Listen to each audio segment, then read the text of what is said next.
Hello and welcome to the Trusted Influence in B2B podcast. I'm your host, Joel Harrison. As the title suggests, this podcast has a broad remit covering the evolving challenges associated with generating trust and influencing buyers in all areas of B2B. These are perennially challenges, but they've taken on a new urgency and resonance in what's very much a changing landscape. Episodes are released weekly, so please don't forget to subscribe and rate this episode, the podcast generally. It's really helpful to me to understand what you think of it and to get your support. So if you liked it, please do let us know. So my guest today is Tim Hughes, who's been one of the foremost voices in the world of B2B sales and at the vanguard of the evolution of the discipline to embrace social media with his seminal book, Social Selling. He's been candid and outspoken in his views about the future of both sales and marketing. There you go, Tim. Thank you very much. Never an opportunity missed. You can't keep a good salesman down. So he's been candid and outspoken in his views about the future of both sales and marketing and how they need to work together in order to succeed. He's also a prominent social media personality in his own right with his long-standing and widely respected Tim Talks interviews and an active commentator on the latest development in all the B2B world. Tim, welcome. Thank you, Joel. Thank you for inviting me. I'm really excited to talk. We've known each other for what?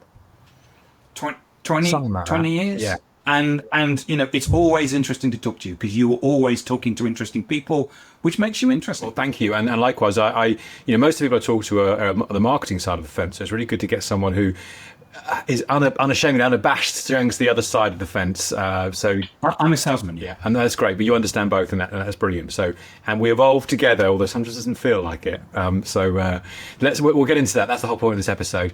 And I really want to talk to Tim because I've been exploring trust as an issue, which I think is really important, and that has implications for how what kind of marketing you do, but then also what sales does to take that baton on. Or not, as the case may be, in different circumstances. So lots to dig into here. I'm very confident we won't run out of things to talk about.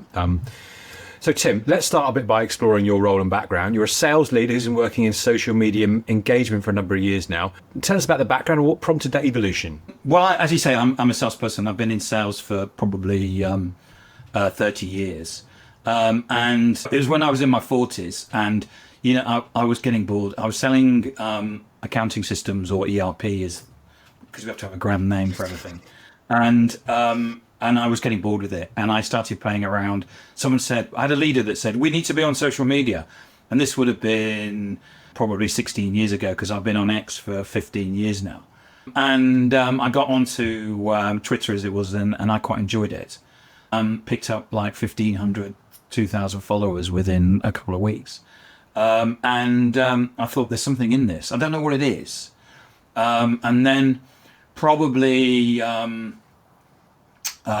12 years ago, I decided I wanted to do in social media. I didn't know what it was. I bumped into a guy back in 2015, and we had a meeting. And I said, we should write a book together. And he said, I've written 5 before, and I know the people at Coburn Page. So within 3 months, I had a book deal. So the first book on social selling came out in 2016. And that was the first book on social selling ever published. And it was then, just after that, working with Adam Gray, who's now my business partner, that we set up DLA Ignite. And we've been working together now for nearly 9 years. And it's great because it's interesting that we're always thinking about the implications of social media in marketing, but actually the implications are just as important and somehow more critical. The transformation is more critical in sales and that. But we're not here to talk about that. But I think that's very profound, and you really set your stall out. We're helpful in that role. Yeah, and I think it's important. There's a couple of things that I do want to say, Joel. First and foremost is that Adam is a marketing person, so we basically bring the sales and marketing heads together. And he's really good at certain things, and I'm really good at certain things. So there's a meeting this afternoon that he's going to, because I would be really rubbish at it, and he'd be really good at it. And we know what those are. The thing is that what I wanted to say is that our definition of social selling, and we have that as a definition, is it's about using your presence and behavior on social media to build influence, make connections, grow relationship and trust, which lead to conversation and commercial interaction.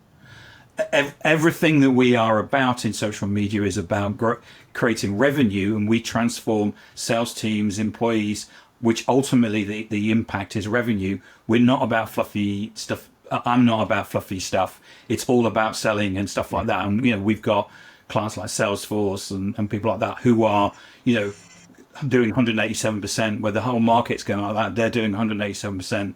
One of the sales guys there earned £500,000, and he thanked me for all the I taught him with his big Rolex watch. And so, there's people out there that are doing the right thing, and are really transforming their organizations and seeing the world as you and I are going to talk about. And I'm prompted to use the words trust and influence in that spiel as well, which is great. So it's very much, we're singing from the same hymn sheet. We're trying to align with our Yes. So if you think about the way that people market, if you were walking down the high street and someone tapped you on the shoulder and said, do you want to buy a pension? The first thing you'd say is piss off. Who are you? And, who are you basically coming up and interrupting me? And you probably say, well, I've got one already or whatever, but you basically piss off. But what we do is that we then get back to our desks and actually think it's okay to go up to people, tap them on the shoulder and say, do you want whatever we're selling? And then wonder why people tell us to piss off. And the big issue for all organizations today is nobody wants to talk to you. Whether you're reaching out, doing any cold outreach through the telephone, through email, even spamming people on social media, nobody wants to talk to you. And the thing is that we've actually sorted and resolved that problem. There we go. And although I talk to you on their terms, you and I can have an abstracted conversation about this, which is fascinating. And I always interested your point of view on this, but I've got a set of questions I want to try and get work through if we get too distracted, but a really good distraction. So you made the point earlier on that you jumped on social media very early. I think you were definitely on there earlier than me. And you and I have spoken about the evolution of Twitter. Another tangent we shouldn't get into. But I don't think there was quite a social media didn't have quite such a kind of moment as Gen AI did in terms of the arrival of ChatGPT, but that seemed like an absolute before and after moment when that launched. It just changed so much. How have you seen B2B sales evolve since that kind of moment, and or at the arrival of any other AI platforms? Yes, I mean I've been on Twitter for like 15 years. And I saw that change. And, we've been going out and banging the drum, basically saying the buyer's journey has changed. The buyers go to social media. And the thing is that all the data shows this. The buyers go to social media. What we do what we would do in normal life, which is if we want to buy something, Joel knows something about payroll. We need a new payroll. I go to Joel. I know him and I trust him. And I'll basically ask him the question. And that hasn't changed. The difference is now, I saw someone on LinkedIn basically say, what we need to do is map the buyer's journey. Well, the buyer's journey is this. I go to ChatGPT. I basically write a prompt that says, I want a new payroll system. My employee numbers are this, and we need to implement in this. This is the budget. Give me a short list of 5. That's the buyer's journey today. And Forrester is basically saying 80 to 85% of buyers are doing that. So this old notion that what we're going to do is that we're going to put out content and then what we're going to do is spend loads of money with SEO agencies and somehow get onto Google, and then they're going to come to our website, and then we're going to catch the email, and then we're going to nurture them. That's all dead. And that died back in November 2022 when ChatGPT launched. And every day that goes by, the more everybody uses AI, the more it dies. And as you said in your question, that's happened within 2 years. Yeah. 3 years, 2.5 years. Well, we're all still playing catch up, aren't we? We're not. We have. But we've still got. There's still debates on LinkedIn about MQLs and gated content, and I was like, really? And as I said, today, you need to map out your buyer's journey. Really? And AI has just changed that. And the scary thing about AI, though, Joel, is that there is this very clear thing taking place between the haves and the have-nots. And if anybody is watching this and they're not using AI, please get on and actually use it, because you need to know and understand what it's about. Yeah, because the flip side of that is it can be a leveler, right? Because you don't necessarily in the same way that the internet has taken out the big companies always win thing. ChatGPT and other AI platforms can do that, in my understanding. You would agree with that? Yes. I mean, we had an internal debate. I wait to get my team up to date with AI. And it's kind of what do I do? Do I do what the top down, which is what a lot of CEOs said, if you're not into AI, you can leave the company. And it's like, well, that's not really what leadership is about. There kind of needs to be a top down and a bottom up. So we had one of these, and Adam, you have to have an intellectual debate with him about stuff. So, and he hates anything to do with he just sees it. He said, "Is it going to be a shortcut or an easy button?" Because everybody kind of looks for those. So one of my team went away and has built an AI teammate, as we would call it. It spent a weekend. So he's been with us a year. So it's our French guy, Bertrand. And he's written 70 blogs. So he's trained it on 70 blogs. And he's written an ICP, which is the equivalent of 17 pages of A4. So he's targeting fintech, supply chain. We believe that anybody who it takes more than 3 minutes to explain your value proposition, you can't sell through cold calling and email marketing. It's just impossible. And so it's a finance director, it's a female, they're into sustainability, they're in Paris. And we had this debate internally about how AI basically is a leveler which takes you from zero to average. So if you're using AI will make you look and sound exactly like the competition, which for some people that's a good thing, moving to average. Then Adam said, yeah, but if you write it yourself, then you're excellent. And we write most of our content ourselves, so we would excellent. So how do you get from average to good? So Bertrand basically put all of that data into it and has been putting articles in it and has a discussion. And he's now been putting out AI generated content and he gets no difference in terms of engagement. And he's been putting that out now for 3 months. So the generic AI platforms get everyone to the same place because they output generic content. But what you're saying, what you've done and what other people can do is to actually take that the step up. Yeah. And one of the things that I've been doing is that I've been writing the article and then putting it into ChatGPT and saying, can you write this better? And then it comes up with a response, which you can then either have a conversation with it and say, well, can you make it funnier, or can you, whatever, or you can decide whether you want it or not. And sometimes it's kind of better. My English tends to be a bit clunky, and when I put it in ChatGPT, it flows more. And there's certain things that I do when I edit it to make it so it's not obviously AI generated. But I've been using that as a way of making it's been making my writing better. And that's fantastic, isn't it? It's that ability to bounce stuff off, which I really enjoy as well. I feel like I want to keep this conversation rooted in that sales and marketing dynamic, even though there are lots of different directions we can go in there. So I'm going to keep pulling it back to that, even though there's lots of places we could go with it, because what you're doing, Tim, is always interesting to me and is interesting to the listeners, I'm sure. Well, one of the questions I want to ask you is, so you described this kind of transformational moment, and that people are doing a lot of interesting things. You said, but what I understand was this is creating challenges for marketers, whether they understood them necessarily or not, or whether the penny is dropping slowly rather than quickly. Historically, there has been this challenging relationship sometimes between marketing and sales. Do you think the arrival of ChatGPT has done anything to help or hinder that relationship, or is it just reframed it to different kind of conflicts? I think it's probably just reframed the conflict. Unfortunately, a lot of marketers don't understand marketing today. And they're still doing things that they did 20 years ago. There's lots of salespeople that are still thinking that cold calling, which is 40 years old, is still applicable. I mean, there's hardly any processes that we have in an organization that are 40 years old that we haven't changed in some shape or form. And so this idea, I think, that we can suddenly cold outreach to people and suddenly get them to go, wow, that's amazing, I can buy some.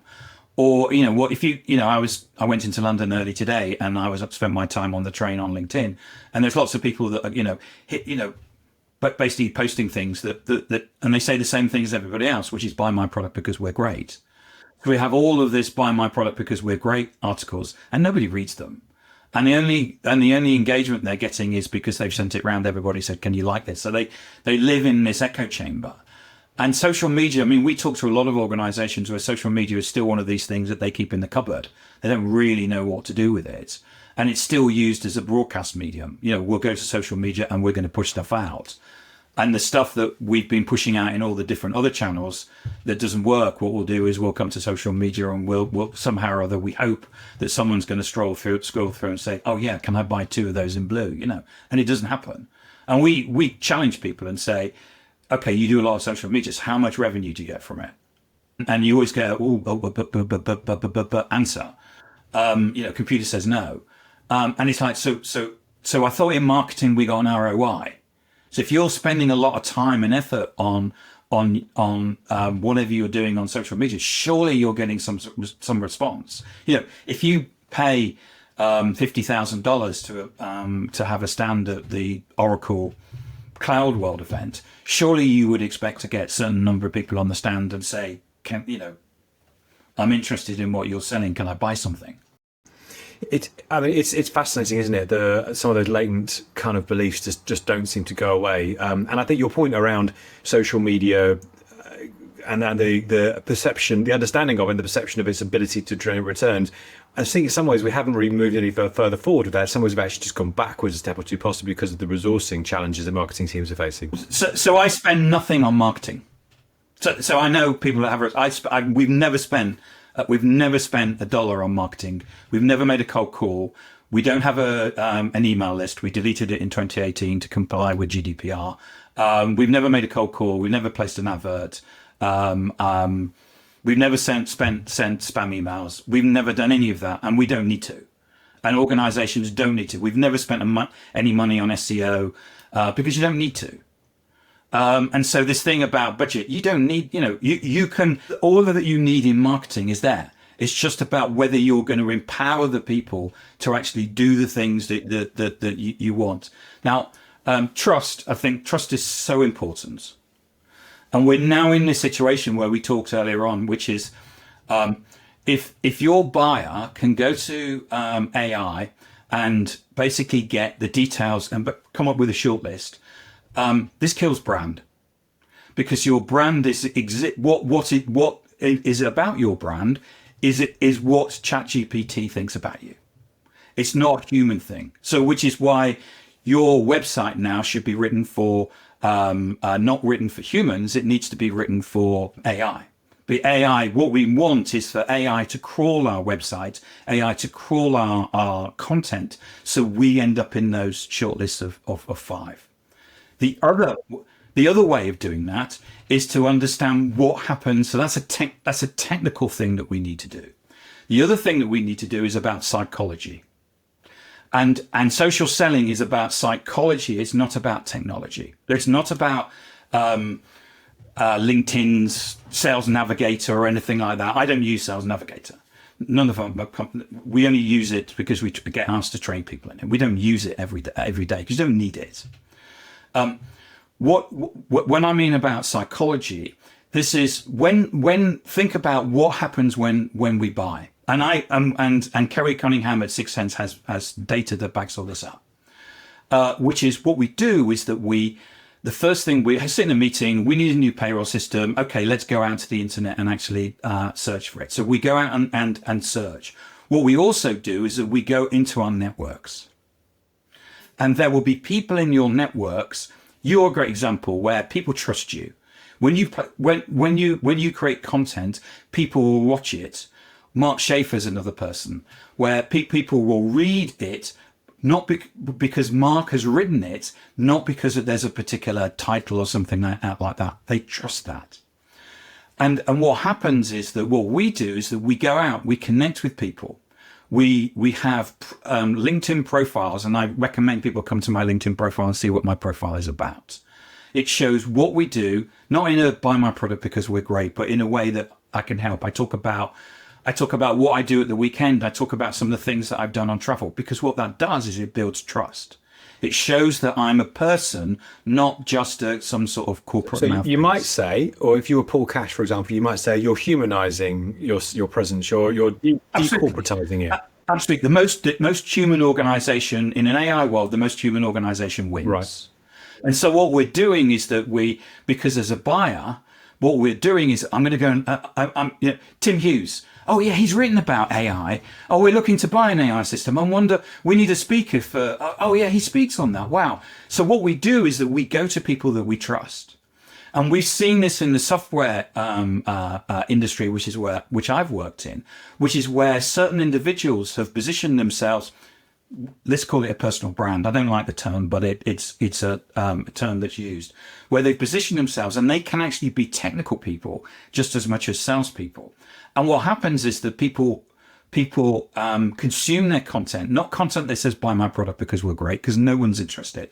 It's content that this is my view on this. This is an interesting article. This is what I do at the weekend. This is my kids playing football. This is all of these things. And what happens is that we trust these people. And so we will turn to ChatGPT. We will also turn to our network. And what you need to be doing is that you need to be the people where you become the obvious choice. So Kerry Cunningham's research shows that people are now 70% of the way through the buying process when they basically make a decision. They create a short list and they know who they're going to buy. What you need to be doing is positioning that. And what marketing teams need to be doing is empowering their salespeople to go onto social and start positioning themselves and doing all the things, the keywords, showing them how to write articles, what articles you want written about. So you're basically controlling the SEO and the AI, but you can do all of that. And that's what we need to be doing in marketing. And then not just about once the salespeople are up and running, getting the HR people to do it, getting other people to do it. So one of the things that we did we worked with Anaplan on their ABM program. And what we did was that we got the salespeople to connect to the people that they needed to in finance, the marketing to people to connect to the marketing people in their target accounts, the finance people to connect to their finance people in their target accounts, etc., etc., etc. So what happens was that they completely surrounded all of their target accounts and were sharing content. This is my tomatoes. This is my son going to the prom. This is an interesting article. And they then become the obvious choice. And that is what people need to do in terms of marketing. They need to understand the AI situation, and they need to understand that business is controlled by being human and being the obvious choice in people's networks. So just trying to draw a thread through all that, because I agree with it. And the 70% thing, right? I don't think there's anything new. I think that number's been kicked around for quite a while, hasn't it? I think Google and Motista, I think first kicked it out. But I think what feels like it's saying is it's just accentuated an existing trend and accelerated it in terms of, because as you say, that initial point is go to ChatGPT and make a search and ask about solutions. And I guess what I wanted to get to was kind of, okay, so what's changed in that moment in terms of, so now we're in we've entered the Gen AI era. So salespeople for the organization has to communicate and create content in a particular way, and its thought leaders need to humanize themselves, and the brand needs to humanize itself, and marketing doesn't need to talk about the product and say how great it is, and needs to talk about the challenges and the issues and do all the journalistic things which they should have been doing anyway, but they perhaps some of the time haven't. So where does that put sales in that conversation? Sales, you're saying that the cold calling thing, unless it's for a very commoditized product, is dead. Am I reading that? Okay. Yep. So sales then moves up the kind of the value change and becomes more strategic, and is approaching people with an assumption of much greater knowledge, and needs to engage with them at a much more strategic level. Have I got that right? Yes, and so you've got to remember that there's a lot of people out there doing sales teams.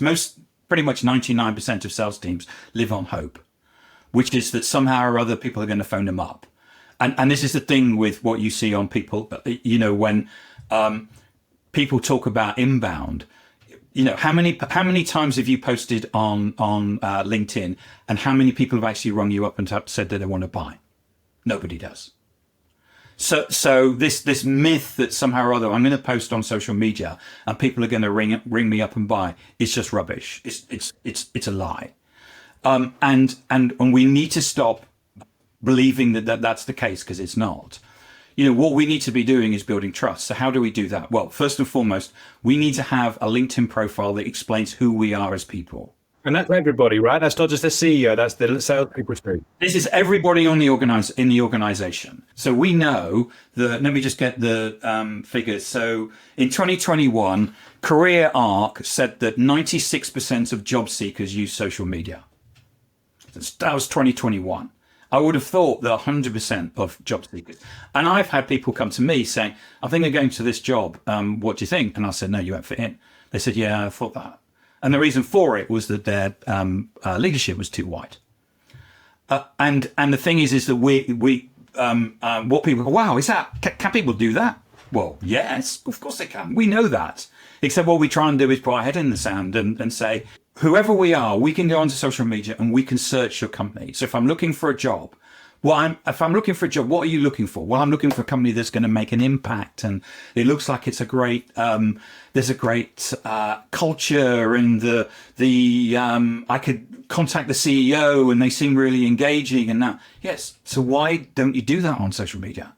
If you know a job hunter's looking for that, why are you not? Why don't you do that? And then when it comes to salespeople, I was. One of the things that we do is we do whenever we put a proposal in, we do a review of the salespeople's social. And there's this one salesperson, he's got 400, he's probably in his 30s, and he's got 490 connections on LinkedIn.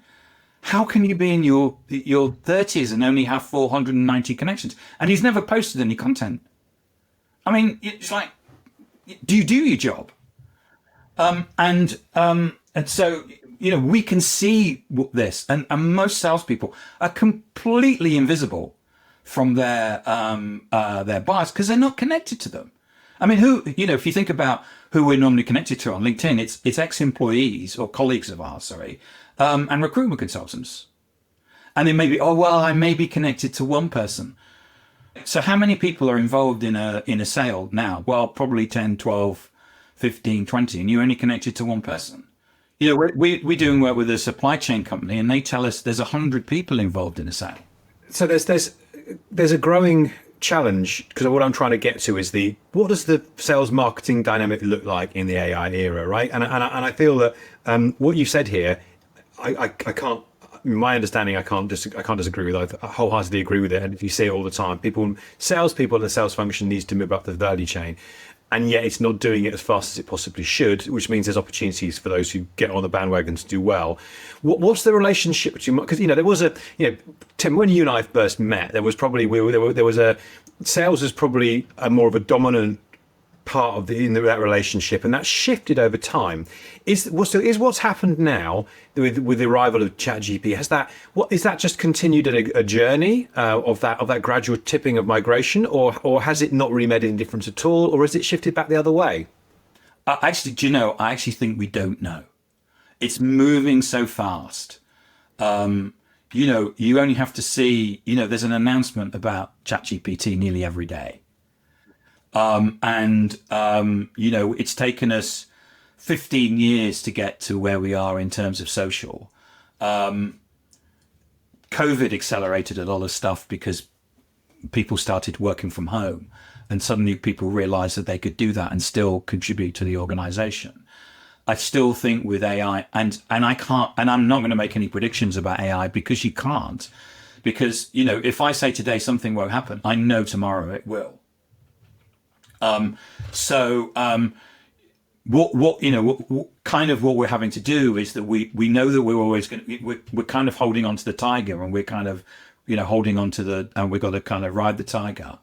And what we've got to do is that we've got to understand and put budget into understanding that the way that the buyer has changed, and realize that, unfortunately, some of the sacred cows that we probably have been doing in the past probably aren't applicable anymore. But do you think? Yeah, well, that sounds like a very balanced perspective. You'd be a very brave man or a fool to make too many bold predictions about the way things are currently, because it's everything's in flux and to play for. But just trying to orientate it around that, anchor it that theme of trust. I mean, we're saying that there are more conversations that people are having. People first recourse is to AI to ask a question, right? And I feel that the good salespeople regard themselves as a very trusted resource, a trusted partner in a conversation. Do you think that this? So, do you think that the role of AI is? Do you think that the people are starting to? Is the impact of AI having an impact on that sense of that sales being a trusted intermediaries? Is it pushing them perhaps further down towards the more analytical end of the decision, or again, not hard to say at this point? I don't think it changes where the salespeople are. I don't think it's about the decision, because what Kerry Cunningham's data shows is that the average buying cycle is 18 months. There's some other data that shows that the sales cycle is 3 months. And so we're in this situation and this argument about, okay, so where do we play as a business? We know that there is probably about 4 to 6% of the market are currently in markets. And therefore we need to be talking to those people because they're instantaneously buying. The only problem with that is that all of our competitors that will be there, and therefore, and the buyer actually doesn't understand, even though you think that you've got this amazing USP, buyers don't understand it because they're not experts. You are, they're not. Therefore, the only thing that they see that's different in that market is price. So you're always going to be on margin, so-and-so competitor, they drop their trousers again. And it will always be that. That's the conversation that you will have with sales. It's the 94, 96% of the markets, which funnily enough in the States that VCs tell you not to go for. That's the place in the world of AI where you need to be in the 4 to 6, but you also need to be in the other place. And that's your investment. One of the mistakes that sales leaders and companies are basically making is that in sales, it's basically yes or no. Do you want to buy? No. Well, piss off. Do you want to buy? No. Well, piss off. Do you want to buy? No. Piss off. And basically, and actually, it's do you want to buy now or later, rather than yes or no. Because what people are doing is that whenever they say no, piss off, you just basically annoy the person and you've lost that deal. So what happens is that when they're looking at just the 4 to 6, when they talk to people outside of that sphere, they just annoy them and they'll never get those people back. And what people need to be doing and what they need to be doing social is going out and contacting their target market, the 4 to 6. But they can also spend time, because it doesn't spend a lot of time connecting to people and having conversations. They can also be investing in the 94, 96%, which is where you're going to basically get the business. And after 6, 12 months, you will then become the obvious choice. And what will happen is that the 4 to 6 will basically die off. And you will become the dominating organization in that particular. Because you're establishing trust. Because you've established trust. And because the 96, 95% may not necessarily understand or appreciate they have a need, an undiagnosed need or a need that's in denial. And it's about establishing trust to open the door for them to actually recognize that. And that's how you pull the rug from under the competition. And you using trust as a way of doing it. Fascinating. So, Tim, I could talk to you for hours because you've got fascinating perspectives, and I always stimulated by talking to you. But just to kind of draw us to a close now, given where we are right now, you kind of said it's too hard to call because we don't know which way it's going in. But what should marketing and sales leaders be doing now to prepare to best align with what the opportunities are now and what they're going to be in the future around how AI is used in this sales and marketing process? I think that they need to have that internal discussion about AI, and they need to be making sure that their sales teams understand how to use it. Not from a top down, but to form the discussion, because there's always people that will not accept technology, and they need to make sure that they're bringing everybody along. But also understand that we've done some work where people wanted to do some account planning, and actually it was quicker to do it manually than it was to do it in AI. So understand that there's that. And of course I'm biased, but your buyers are out there on social media and they're making decisions, and they have done for 7, 8 years. And you need to be active.